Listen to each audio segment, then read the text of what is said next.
In today's video, I'm going to teach you how to add products to Shopify from AutoDS. By the end, you'll know exactly how to connect AutoDS, bring products into your store, and make sure everything looks right before it goes live. Keep your Shopify admin open so you can follow along. Start in your Shopify admin. From the left menu, open Apps, then click Shopify App Store. In the search bar, type AutoDS. When you see the app, click Install to connect it to your Shopify store. You may be asked to approve permissions so AutoDS can create and manage products on your behalf.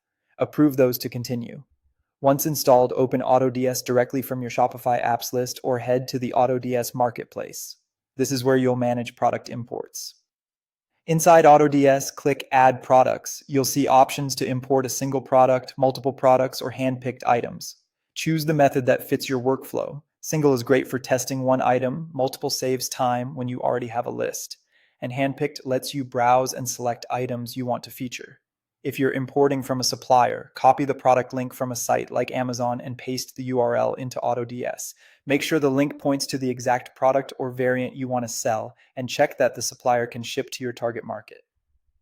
If you prefer to discover products inside AutoDS, browse the categories and use filters to narrow by niche, price, or demand. When you find a product you want, click Import to Drafts or View in Drafts. This sends the item into your AutoDS Drafts workspace for editing. Go to Drafts and review the product details carefully. Adjust the title to match your brand voice, polish the description, confirm images are clear and relevant, and check variants like size and color. Verify pricing and profit margins, and make sure shipping and handling information in your description aligns with your policies. You can also add tags and collections to help with organization, and refine search engine fields for better visibility. When everything looks good, click Save and Import. Now switch back to Shopify and open products. You should see the new product listed. If it doesn't appear right away, give it a few minutes to sync in the background, then refresh your products page. Sync times can vary based on product size and server load. And that's it. If you found this tutorial helpful, don't forget to like this video and subscribe to my channel for more Shopify tips and tutorials.